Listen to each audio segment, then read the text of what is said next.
जैसे कल बात चल रही थी कि भगवान जो हैं उनका जो रूप है वो हमारे नेत्रों में बसता है। मतलब कि जो कुछ हम अपने नेत्रों से देखते हैं वो सब भगवान का ही रूप है। तो साकार और निराकार, तो साकार तो हम आँख से देखेंगे और जो निराकार भगवान है वो हमारे हृदय में बसेगा।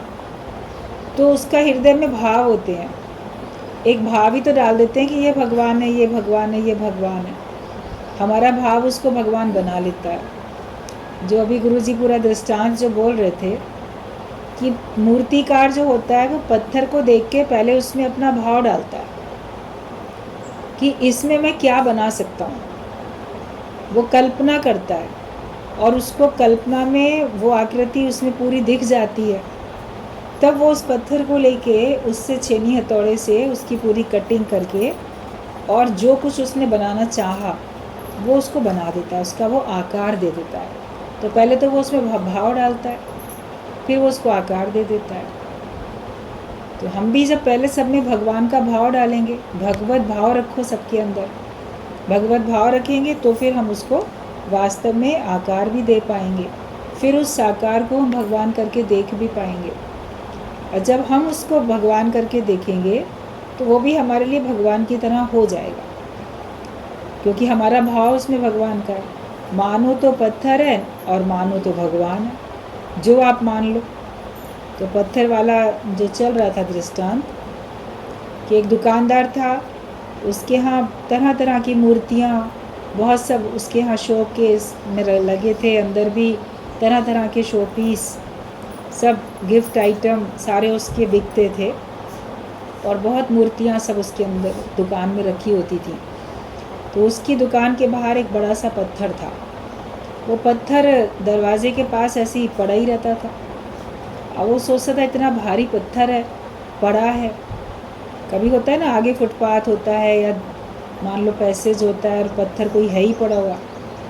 तो सोचता था दुकानदार कि देखो ये पत्थर पड़ा रहता है, किसी काम का नहीं है, बेकार है, उठवा के इसको कहीं अलग रखवाएं करें। तो नहीं हटवा पाता था, सोचता था कि बेकार, समझो जैसे सरकार का कोई पड़ा है पत्थर ईंट या कभी कोई नहीं भी हटाते हैं, लेकिन उससे परेशान भी होता था। लेकिन वहीं से एक मूर्तिकार गुजरने लगा, कभी किसी कारण से उसको रास्ता वो लिया उसने, तो उसकी नज़र उस पत्थर पे पड़ी। उस पत्थर को देख के उसने सोचा कि ये तो बहुत अच्छा पत्थर है, मैं इसमें भगवान की मूर्ति बना सकता हूँ। अब वो 2-3 बार रोज़ जाए आए, जब जब वो देखे उस पत्थर को तब तक यही भाव रहता था, इसमें भगवान की मूर्ति बन जाएगी, इसमें तो भगवान की मूर्ति बन सकती है, ये वो भाव रखता था। मगर ऐसे कैसे बिना पूछे उठा ले पत्थर, किसी की दुकान के आगे पत्थर है तो वो बिना पूछे कैसे उठा सकता है। सोचेगा ना जो इसका मालिक है उससे तो पूछें, जिसकी दुकान के आगे है। तो एक दिन उसने, जो मूर्तिकार था, उसने उस दुकानदार से कह दिया कि आपकी दुकान के बाहर जो है बड़ा सा पत्थर पड़ा है, क्या मैं इसको ले लूँ?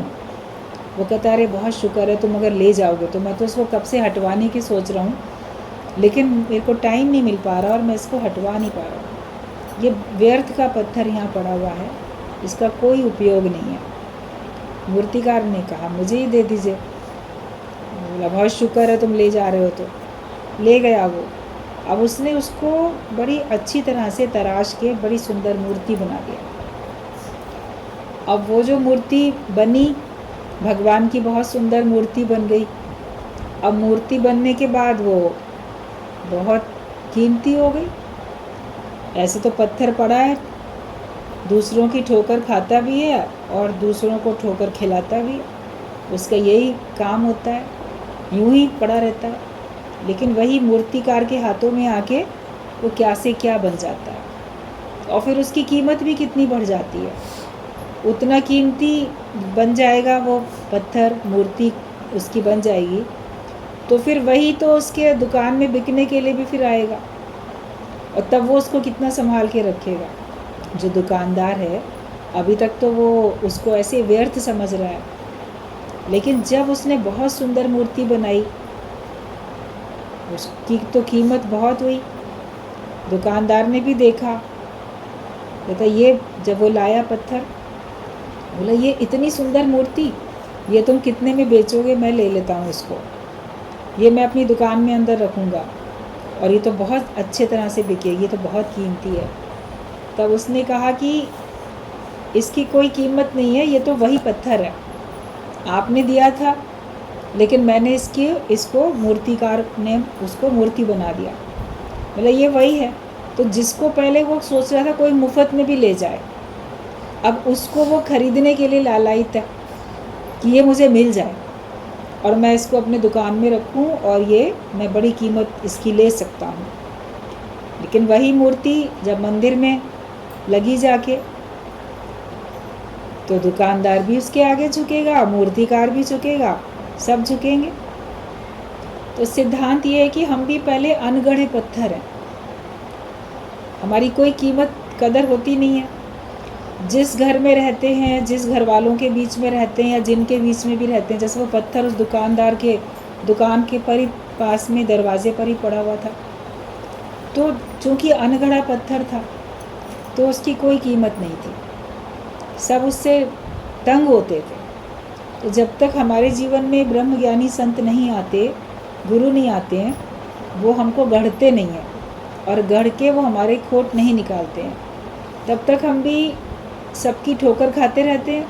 मतलब हर एक से हम अपमानित भी होंगे, दुखी भी होंगे, और सबको ठोकर खिलाते भी रहते हैं, सबका नुकसान भी करते रहते हैं। दोनों ही तरफ से बात चलती है।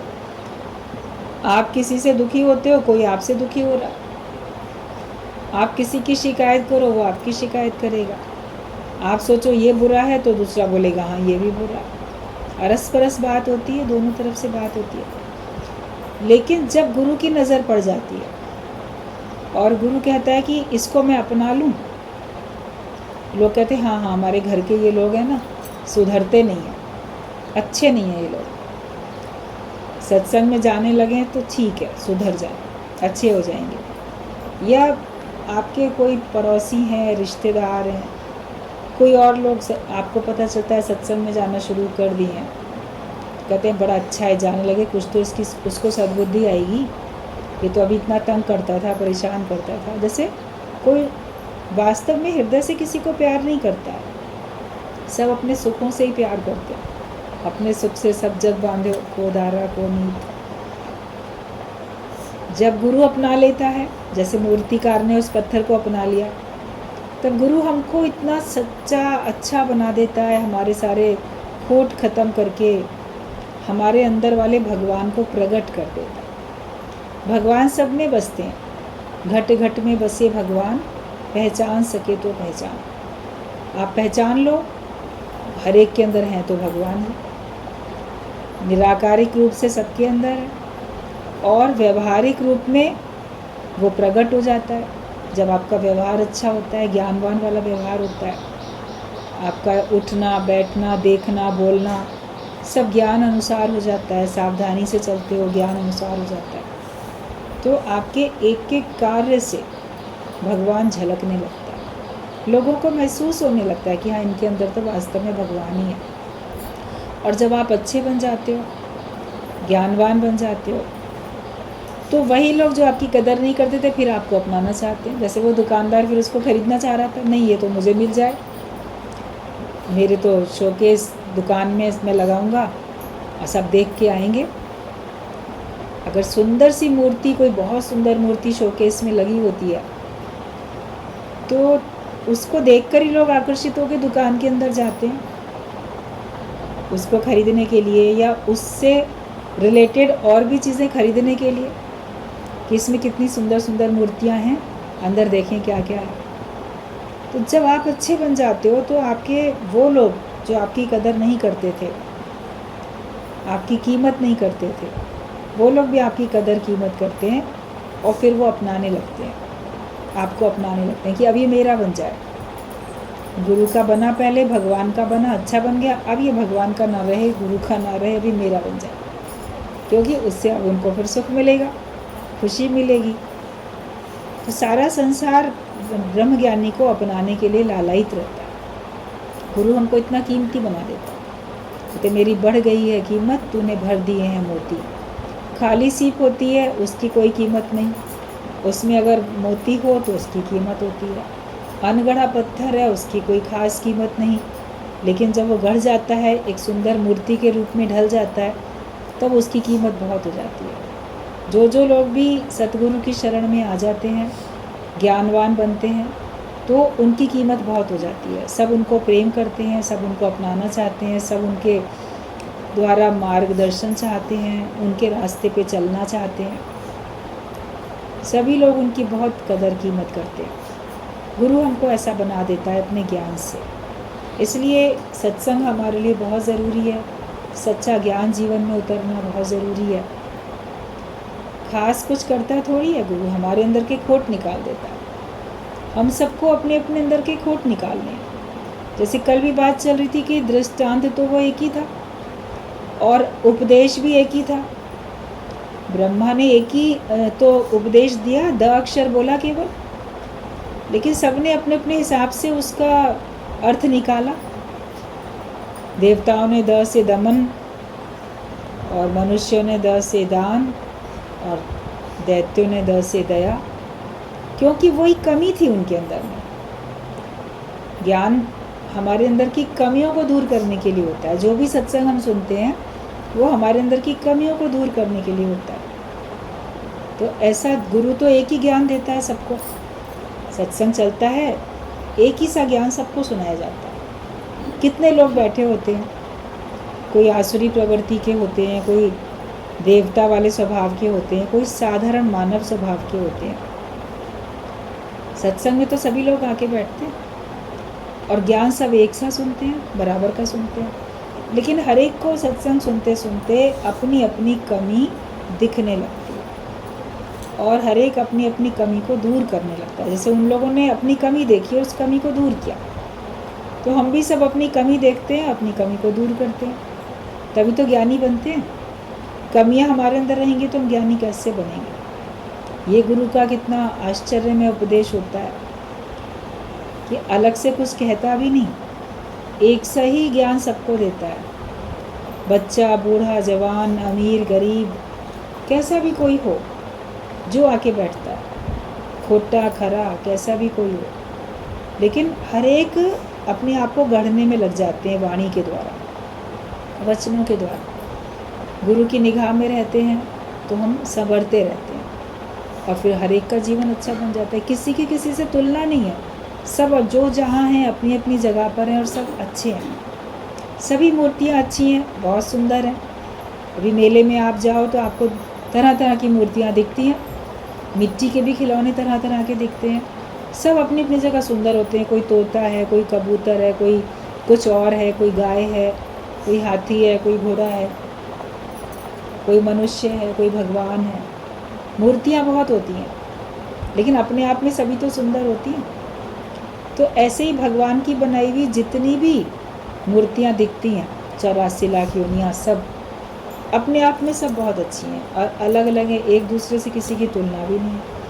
लेकिन मनुष्य को ही परमात्मा ने सर्वश्रेष्ठ बनाया है अपने जैसा, क्योंकि जो कार्य मनुष्य कर सकता है वो कार्य बाकी लोग नहीं कर सकते।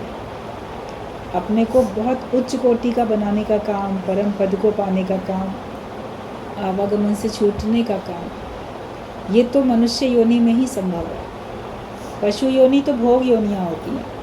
आप अपने कर्मों का फल दुख या सुख के रूप में भोग रहे होते हो। और मनुष्य योनि भोग के साथ साथ योग भी है। आप दुख सुख भोगते भी हो और पुरुषार्थ करके अपना योग भी लगा लेते हो, तो आपको भगवान से योग लग जाता है। तो मनुष्य जन्म बार बार नहीं मिलता है, इसकी कदर हमें करनी चाहिए। ज्ञान अपने अंदर में धारण करते जाओ। सत्संग एक आईना है, कहते हैं रूह को संवारूं मैं प्रीत से। अपने आप को प्रेम से संवारो। आपके अंदर प्रेम होगा सबके लिए तो आपका जीवन संवरा हुआ दिखेगा। आपके अंदर की प्रसन्नता आपके चेहरे पे दिखेगी, अंदर का आनंद, अंदर की शांति आपके चेहरे पे दिखेगी। चेहरा आपके हृदय का शोकेस है, जो दिल में भाव होते हैं वैसे आपके चेहरे पे दिख जाते हैं। तो अंदर ज्ञान होगा तो बाहर ज्ञान झलकेगा, अंदर आनंद शांति होगी तो वो झलकेगी। अंदर जगत है, जो कुछ है आपके मन में इतने वो छिपा नहीं सकते हो, लाख छुपाओ छिप न सकेगा राज जो कितना गहरा। तो दिल की बात बता देता है असली नकली चेहरा। तो चेहरा बता देता है। जो थोड़े भी समझदार होते हैं वो थोड़ा संग करके आपके हाव भाव समझ जाते हैं, आपके चेहरे से आपके भाव दिखने लगते हैं। कभी लोग बड़ी एक्टिंग भी कर लेते हैं, अपने चेहरे के भाव छुपा भी लेते हैं, लेकिन आप ज़्यादा संग करोगे तो आपको पता भी चल जाएगा। और यूँ तो सड़क पे निकलो तो सावधान आपको रहना ही है, बाहर के चेहरे के उसमें धोखे में नहीं आओ, लेकिन सावधानी रखनी है। वो सावधानी गुरु रोज़ रोज़ सिखा ही रहे हैं। हम खुद असावधान हो जाएं फिर दोष दूसरे को दें, तो दोष दूसरे को नहीं दो, खुद ही सावधान होकर चलो। ज्ञानवान अपने को बनाओ, उसी से अपना जीवन अच्छा बनेगा। और इसमें एक पॉइंट है कि भगवान की कोई प्रशंसा करता है, कोई निंदा, पर भगवान तो निर्लेप न्यारा होकर ही रहता है। अगर कोई भगवान की निंदा करे या भगवान की प्रशंसा करे तो भगवान उसमें दुखी सुखी होता है क्या? वो तो अपनी महिमा में स्थित है। वो जानता है कोई प्रशंसा करता है तो उसके अपने भाव है, कोई निंदा करता है तो उसके अपने भाव है। भगवान तो सबके लिए समान है, उसी ने तो सबको बनाया, वो सबके लिए एक सम भाव रखता है और उचित न्यायकारी न्याय करता है।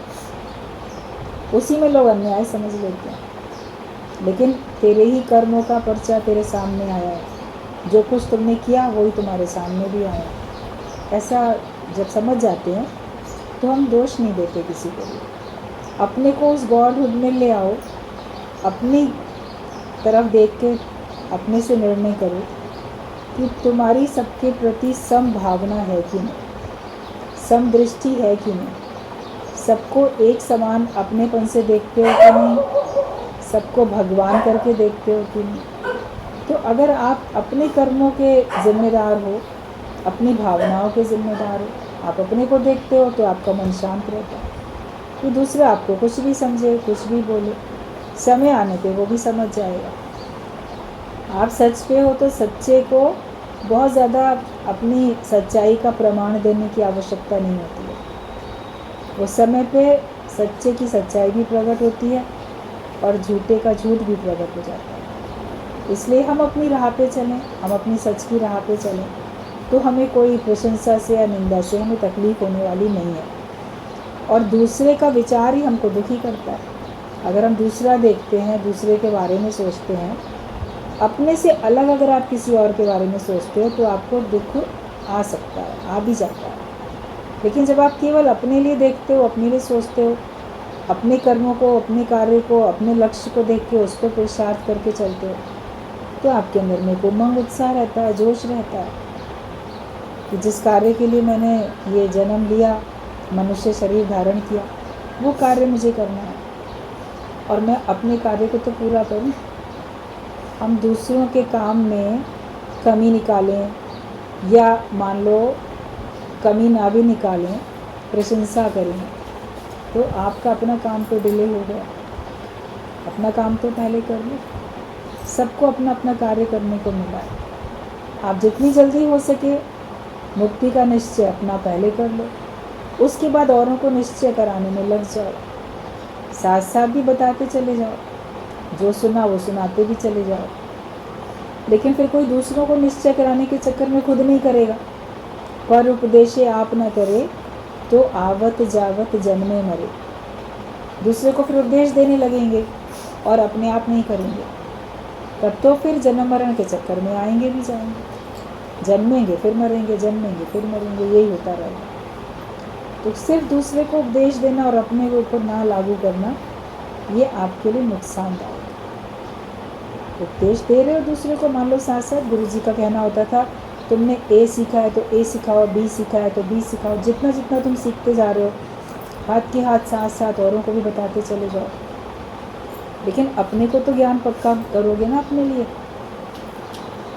समझाने और सिखाने में आप ये भूल मत कर बैठना कि मैं पूर्ण हो चुका हूँ। दूसरे को भी पूर्ण कराते जाओ, अपने को भी पूर्ण कराओ। लक्ष्य अपना देखो, दृष्टि अपने पे हो, दूसरा तो संपर्क में है, वो लाभ ले रहा है तो अच्छी बात है, कोई ले लाभ या कोई ना ले, ब्रह्मज्ञानी को कोई फ़र्क नहीं पड़ता, सत्य के जिज्ञासु को भी कोई फ़र्क नहीं पड़ता, क्योंकि वो तो अपनी मंजिल पाने के लिए चल पड़ता है। उसकी आध्यात्मिक यात्रा चल रही है, उसमें वो किसी प्रकार का विघ्न नहीं चाहता, वो आगे बढ़ता रहता है, अपना आत्मिक निश्चय करके बैठता है। और जब आपके पूरा आत्मिक निश्चय आपको लगता है तो भी आप सबके साथ रहते हो, उस समय आपकी परीक्षा होती रहती है कि मैंने तो सोचा था मेरा निश्चय हो चुका पूरा, लेकिन शायद अभी यहाँ पे मन थोड़ा विचलित हुआ, व्याकुल हुआ, जो भी भाव आए उसको फिर दूर करते जाना है। फिर एक टाइम ऐसा आपको लगेगा कि अब आपके मन में जैसे जगत है ही नहीं, अंदर भीतर वाले जगत की प्रलय हो चुकी है, तो फिर आपके अंदर में कोई ख्याल ही नहीं रहेगा। जब भीतर वाले जगत की प्रलय हो जाती है तो दूसरे का विचार ही हमको दुखी करता है, हम दूसरे के विचार में रहें ही नहीं। अपने को क्या मानते हो? कहा जाता है जो पिंडे सो ब्रह्मांडे, जो इस पिंड में है वही ब्रह्मांड में है। आप बोलोगे कि मैं पिंड हूँ कि मैं ब्रह्मांड हूँ, तत्व की दृष्टि से देखोगे तो पिंड भी नश्वर है और ये ब्रह्मांड भी सारा नश्वर है। तो ना मैं पिंड हूँ ना मैं ब्रह्मांड हूँ, लेकिन उनको सत्ता देने वाला जो सत्य है वो हूँ मैं, उसको सबको शक्ति देने वाला जो है मैं वो हूँ।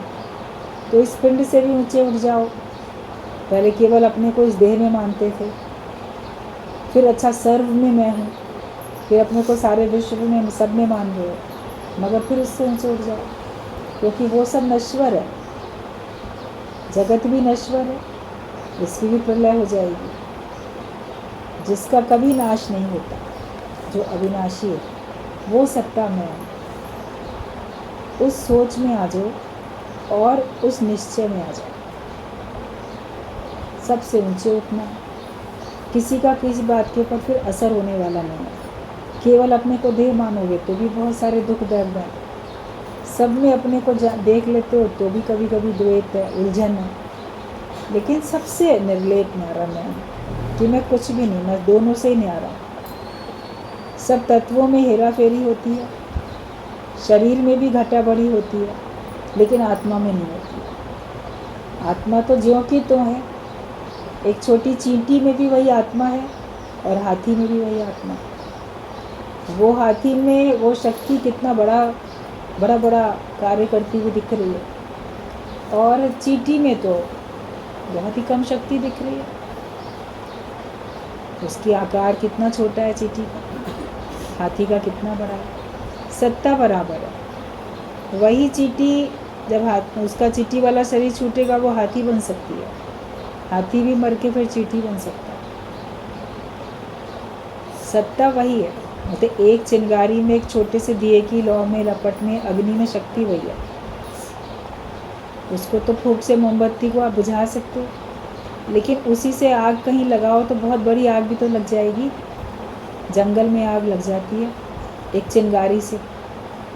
लोग जंगलों में घूमने जाते हैं, कहीं जाते हैं, रास्ते से बीड़ी सिगरेट पी और उसको ठीक से बुझाया नहीं, ऐसे फेंक देते हैं। लास्ट में थोड़ी सी बची, चलो ऐसे फेंक देते हैं, पूरा बुझा के नहीं फेंकते।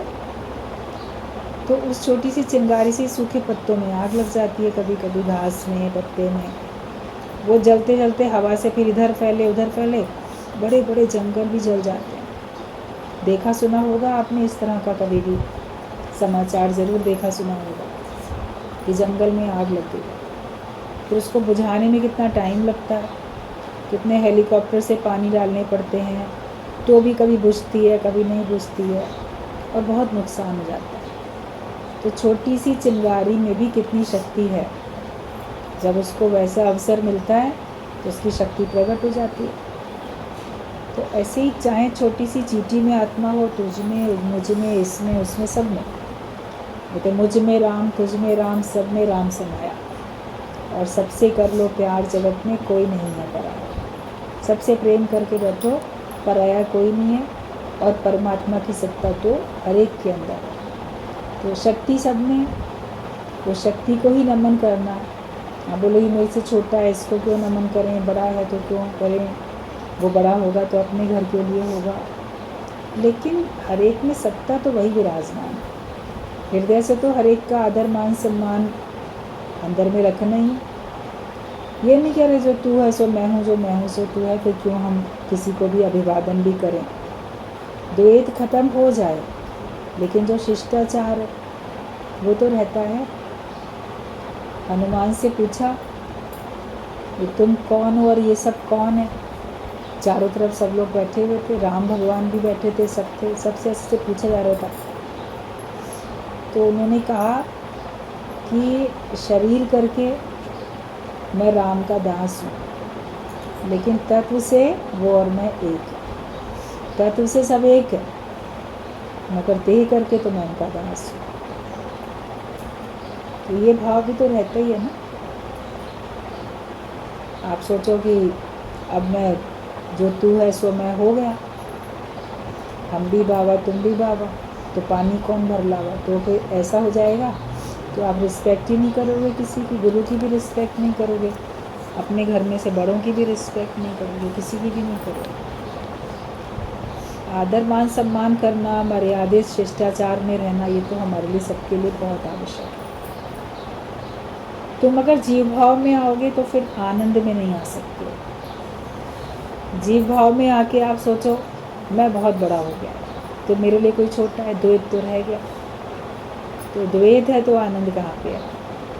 और जीव भाव के कारण आपको कभी ना कभी कोई ना कोई चीज़ की कमी महसूस होती रहती है। हमेशा ये लगता रहता है ये कम है, वो कम है, अभी ये भी चाहिए, वो भी चाहिए। कमी उसको दूर करने के लिए बहुत प्रयास करते हो, वो चीज़ पूरी हो गई, फिर किसी और चीज़ की कमी हुई। जब तक जीव मान के बैठते हो तब तक दुख दर्द भी हैं और अभाव भी हैं, कमियां भी हैं। आनंद कभी नहीं आ सकता। लेकिन जब आत्मिक स्थिति में है तभी हम आनंद में आ सकते हैं। आनंद की स्थिति वो होती है जो मेरे अंदर से प्रसन्नता प्रकट हो रही है। एक होता है बाहर के पदार्थों से, बाहर की परिस्थितियों से, बाहर से किसी व्यक्ति से मुझे सुख मिल रहा है तो हम बड़े सुखी हैं। कहने को तो कह देते हैं बड़े आनंद में हैं, बड़े सुखी हैं, लेकिन आनंद शब्द वास्तव में क्या होता है कि जब मेरा सुख मेरे अपने अंदर से उपज रहा है।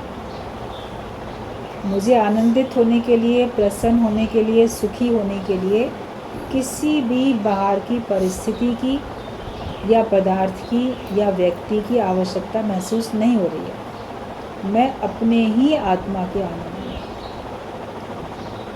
मुझे खुश होने के लिए किसी के आधार की ज़रूरत नहीं, आधारित नहीं हूँ, डिपेंड नहीं मैं किसी के ऊपर, मैं अपने आप में ही खुश हूँ। तो वो तो बिना आत्मा के ज्ञान के होगा नहीं। देह मानोगे तो किसी ना किसी का आधार चाहिए ही चाहिए, कुछ ना कुछ उम्मीदें होंगी ही होंगी।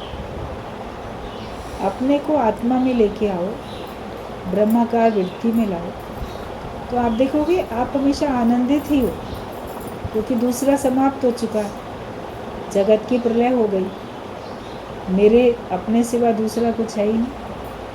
एक बहुत सुंदर अच्छा भजन है, मुझे मेरी मस्ती कहाँ लेके आई, जहाँ मेरे अपने सिवा कुछ नहीं। ऐसी आत्म मस्ती में ज्ञानी मस्त हो जाता है, तो वो कहता है मेरे को मेरी मस्ती कहाँ ले आई। देखो कौन सी जगह पे, कौन से भाव में, कहाँ मैं पहुँच गया अपने विचारों से, ऐसे जगह जहाँ पे मेरे अपने सिवा कुछ है ही नहीं। तो फिर मैं आनंद में हूँ, उसी आत्म मस्ती में हूँ। न हम न तुम तो दफ्तर ही गुम, मैं नहीं तू नहीं तो सारा जगत ही गुम हो जाएगा ना। सारा संसार किस में है, सारा झगड़ा या दूसरा भाव, तो मैं और तू में ही तो है। तो ब्रह्माकार वृत्ति बने। एक बार गीता भगवान से किसी ने पूछा कि ओम मैं हो जाऊं, जो भजन होता है ओम, ओम का जाप करते हैं, ओम में अपनी स्थिति बना लें, ओम का अर्थ, ओम में कैसे स्थिति बने, इस तरह से कोई क्वेश्चन पूछा। तो कई बार बहुत अलग अलग तरह से जवाब दिए गए हैं, व्याख्या डिटेल की जाती है जिससे सबको अच्छी तरह समझ में आ जाए। और कभी बहुत शॉर्ट में भी उसको बता देते हैं। जैसे एक बार कभी पूछा तो उन्होंने कहा कि अपने मन को उस जगह ले जाओ जहाँ तू और मैं नहीं है, तो समझो तुम्हारी ओम में स्थिति। हल उत्ते जहाँ तू माना है, कि वहाँ चलो जहाँ तू और मैं नहीं है, उधर चले चलो। मतलब अपने मन को, अपने ख्यालों को उस जगह ले जाओ और उस जगह ले जाके स्थित कर दो जहाँ पे न तू है न मैं न तू है ही नहीं। वो जो अवस्था होगी वो आपकी ओम की अवस्था है, आत्मा की अवस्था है, ब्रह्म की स्थिति है, जहाँ दूजा भाव भी मिट चुका है और मेरा अपना भी देह का भाव मिट चुका है। आत्मा ही आत्मा है, आनंद ही आनंद है। तो इतना शॉर्ट में जवाब कभी एक सेंटेंस में परिभाषित कर देना ब्रह्माकार वृत्ति को, उसके लक्षणों को, कितनी अच्छी सी बात लगी थी कि हमारे अंदर मैं और तू है तो हम अभी ब्रह्म में है ही नहीं, आत्मा में है ही नहीं। ओम में कैसे हम स्थित हो सकते हैं? अपने अंदर के जगत को मिटाते चले जाओ, और वो कोई दूसरा नहीं मिटाएगा, वो हमें खुद ही मिटाना है। उसके बाद रहोगे भी जगत में, लेकिन तब आपको हर तरफ से सुख सुख मिलेगा। जगत आपको दुखी करने ही कर पाएगा। नाव पानी में रहती है, पानी नाव के अंदर नहीं आता, तो वो पानी नाव को डुबो नहीं सकता। नाव तो ऊपर ऊपर तैरती है, इस पार से उस पार खुद भी जाती है। जो नाव में बैठ जाते हैं, जो कुछ नाव में रख दिया उसको भी उस पार पहुंचा देती है, खुद भी जाती है औरों को भी पहुंचा देती है। लेकिन जिस पानी में वो है, वही पानी अगर नाव के अंदर आ जाए तो वो पानी उस नाव को डुबो दे। तो हम रहेंगे तो जगत में ही, जगत से अलग थोड़ी चले जाएंगे कहीं। लेकिन ये जगत हमारे अंदर अगर आ जाता है तो हमें डुबो देता है, हमारा नुकसान कर देता है। लेकिन ये जगत हमारे से बाहर है, तो नाव की तो शोभा पानी में ही है। नाव किनारे पे रखी है तो उसकी उतनी शोभा भी नहीं है। लेकिन जो नाव पानी में तैरती हुई दिख रही है वो आपको सुंदर भी लगती है और वो उपयोगी भी है, उसका उपयोग भी तभी है। तो जगत में रहना शोभायमान होके रहो, जैसे पानी में नाव रहती है, और उपयोगी बन के रहो। इस पार से उस पार हम पहुंच जाएं खुद भी, और जितनी सामर्थ्य है, फिर नाव में जितनी कैपेसिटी होती है उतने लोगों को बिठा के वो पार भी ले जाती है। कभी एक ही चक्कर लगाएगा नाविक और दिन भर में पता नहीं कितने चक्कर लगाता है, अनेक लोगों को पार लगाता रहता है। तो जब तक आपका जीवन है खुद भी भवसागर से तर के रहो, और जब तक जीवन है अनेक लोगों को उस पार पहुंचाते रहो। हर एक को ये ज्ञान, हर एक को ये समझ, सही समझ हर एक को देते चले जाओ, तो फिर आप देखोगे आपके अंदर आनंद ही आनंद है। लगेगा कुछ मेरे से अच्छा कार्य हुआ, या वास्तव में वो काम हुआ जो काम करने योग्य था, जो करना चाहिए। वरना जो करना था वो किया नहीं, माया के कार्य करते चले गए, तो तृप्ति नहीं आती, संतुष्टि नहीं आती। करना था सो ना कियो, पड़ो लोभ मोह के फंद। जो करना था वो किया नहीं, ज्ञान सुनना था, ज्ञान सुनाना था, ये काम तो किया नहीं। ज्ञान में स्थिति बनानी थी, ये काम नहीं किया। और किस बात में पड़ गए? लोभ के और मोह के फंदे में। मनुष्य मोह से बहुत बंधता है और अपने लोभ से बहुत बंधता है, ये मिल जाए वो मिल जाए। बंधन के मुख्य कारण लोभ और मोह बहुत होते हैं, और वो जुड़े हैं सब आपस में, सारे विकार आपस में जुड़े हुए हैं। ये चाहिए वो चाहिए, कामना से सब लोभ मोह है, नहीं मिलता है तो क्रोध है, और वो सब मैं हूँ तो उपज रही है, अहंकार के कारण हो रही है। सब एक दूसरे से जुड़े हैं। लेकिन करना था सो ना कियो, पड़ो लोभ मोह के फंद।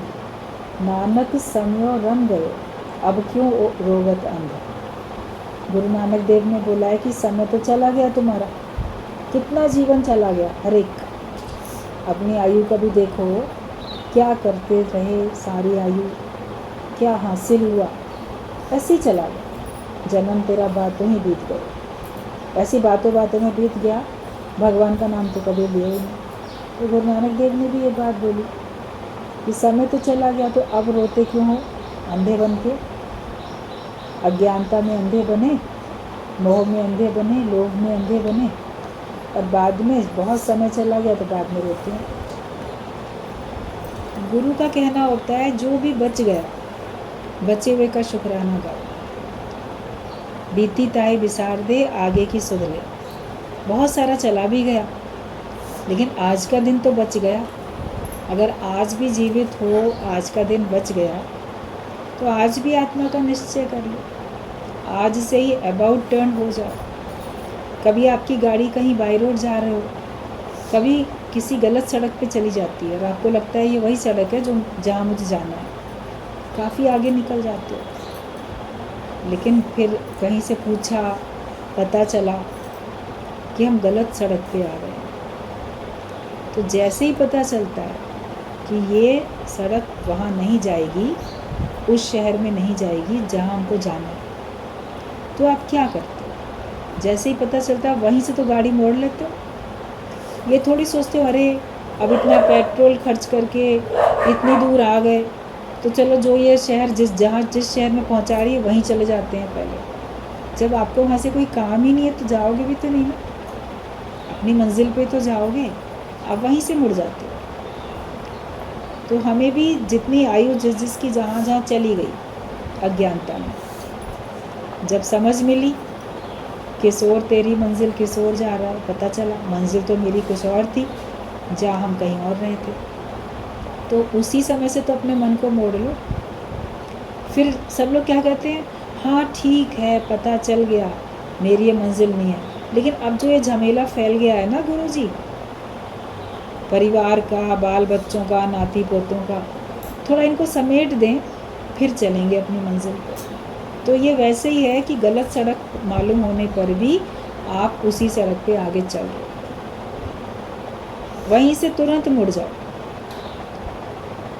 अपना लक्ष्य प्राप्त करो। पहले जो कार्य बाकी होने वो तो साइड बाय साइड होते ही जाएंगे। आपके द्वारा जो जो भगवान को सेवा लेनी है वो आपके द्वारा लेता ही रहेगा परमात्मा। और ये सारे काम जिनकी वजह से सत्संग छोड़ देते हैं, ज्ञान में पूरे नहीं बनते, वो तो कोई और भी करा लेगा। और माया तो हर जन्म में मिली है, मिलती रहेगी, माया तो बहुत मिल जाएगी। गुरु ऐसा कहाँ हर बार मिले, इतनी समझ देने वाला तो हमको गुरु हर बार नहीं मिलेगा। इसके लिए जैसे समझ मिलती है वैसे ही हमको माया से अपने मन को मोड़ लेना और भगवान के रास्ते पे, हमें ज्ञान के रास्ते पे चल पड़ना, तभी हम आनंद में आ सकते हैं। हम उसी समय वो सड़क से क्यों नहीं मुड़ पाते? क्योंकि हमारे अंदर अभी जीव भाव है, हमारे अंदर अभी देह अध्यास है, हमारे अंदर कर्तापना है, ममता है, आसक्ति है, जो जो अपना बना लिया उसको छोड़ नहीं सकते, तो हम अभी उनको समेटना चाहते हैं। मगर याद रखना, काल देवता तुमको एक पल की भी मोहलत नहीं देगा, चाहे कितने भी काम तुम्हारे अधूरे पड़े हैं। मैंने कहा चल मेरे भाई तो चल, अभी चल। अब बहुत उसके हाथ पैर जोड़ो, बड़ी मिन्नतें करो, 4-6 साल का और जीवन दे दो, अच्छा 4-6 घंटे का ही दे दो। वो बोलेगा 4-6 मिनट का भी नहीं दूंगा, 4-6 सेकंड का भी नहीं दूंगा, 2 घड़ी का जीवन भी नहीं देगा का, वो ले जाएगा। तब तो ज़बरदस्ती आपको छोड़ना ही पड़ेगा वो रास्ता। तो गुरु के कहने से क्यों नहीं छोड़ देते? काल तो ले जाएगा, दोबारा आपको उस तरफ आने ही नहीं देगा फिर कभी। इस घर में तुझे प्राणी वापस नहीं आना। ज्ञान से तो फिर भी उस घर में रहते तो हो, गुरु घर थोड़ी छुड़ा देता है। आपके अंदर की जगत की तो प्रलय कराता है, निरासक भाव से रहना सिखाता है। और आपके आदर्श को देख के वो लोग भी सीखेंगे। नहीं सीखेंगे तो उनकी गतिमत हो जाएगी। आप कहने से सिखाओ तो सीख जाए, अच्छी बात है। कहने से ना सिखाओ, आपके रहने से सीख जाए तो अच्छी बात है। आपके संकल्प से भी अगर सीखते हुए दिखें तो भी अच्छी बात है। लेकिन अगर वो बिल्कुल सीखते हुए नहीं दिखते हैं तो उनकी गतिमत, उनकी प्रारब्ध, जैसा भगवान ने चाहा होगा वैसे ही होगा। हमें अपने लक्ष्य पे चलना। तो जीव भाव में आकर तुम आनंद में नहीं आ सकते। लेकिन आत्माकार बन के रहेंगे तो हम कभी दुखी भी नहीं हो सकते। अगर हम आत्मिक स्थिति बनाएंगे तो हम कभी दुखी नहीं हो सकते। अगर मैं दुखी हूँ तो समझो कि मैं आत्मा में नहीं हूँ, मेरी ब्रह्माकार वृत्ति नहीं है। मैं अपने को 5 तत्वों की देह मानकर ही चल रहा हूँ, इससे ऊंचा हटना ही नहीं चाहता। बहुत सारी शर्तें हैं मनुष्य की, पहले ये हो जाए वो हो जाए, उसके बाद अपने को आत्मा जानेंगे, या जान भी गए हैं मानेंगे तब, स्थिति तब बनाएंगे। पहले ये सब हो जाए। और गुरु का कहना होता है पहले आत्माकार स्थिति बना लो, ब्रह्माकार वृत्ति बना लो, तो तुम्हारी समस्याएं सब दूर हो जाएंगी। आप बोलोगे पहले समस्याएं दूर हो जाएं फिर हम ज्ञानी बनेंगे। ज्ञानी बन जाओगे तो समस्याएं रहेंगी ही नहीं। देह मानते हो तो सारी समस्याएं हैं, ब्रह्म जानोगे तो कोई भी समस्या नहीं। तो आत्माकार तो कभी दुखी हो नहीं सकता। शरीर का भाग करो, फिर त्याग, और फिर तुमको आत्मा के लक्षण अपने अंदर दिखाई देंगे। जैसे 5 तत्वों की देह है, इनके 5 तत्व अलग अलग करके देखो, जैसे भाग करो, विभाग करो, अलग अलग करो, और जिस चीज़ का त्याग करना है उसका त्याग करो। नश्वर तत्वों का, नश्वर माया का, इन सब का त्याग करो, जगत का, अंदर से आसक्तियों का त्याग करो, तो आपके अंदर आत्मा के लक्षण प्रकट हो जाएंगे। मुश्किल नहीं है, केवल थोड़ा सा समझ उनको धारण करने की ही ज़रूरत है। आते रहो, सुनते रहो, अपना लक्ष्य बनाओ, उद्देश्य बनाओ, और मंजिल मिलेगी अगर लगातार चलते रहो। कहीं भी जाना होता है तो कदम बढ़ाते रहते हैं तो हम मंजिल तक पहुंच जाते हैं। वैष्णो देवी की चढ़ाई लोग चढ़ते हैं, कहते पैदल पैदल चलेंगे, चलते ही रहते हैं ना, थकते भी हैं, चलते रहते हैं, तो पहुंच भी जाते हैं। कोई जल्दी पहुंच जाता है, कोई देर में पहुंचता है, लेकिन पहुंच तो सभी जाते हैं, क्योंकि सब चलते रहते हैं। रुक जाएंगे तो कभी नहीं पहुंच पाएंगे।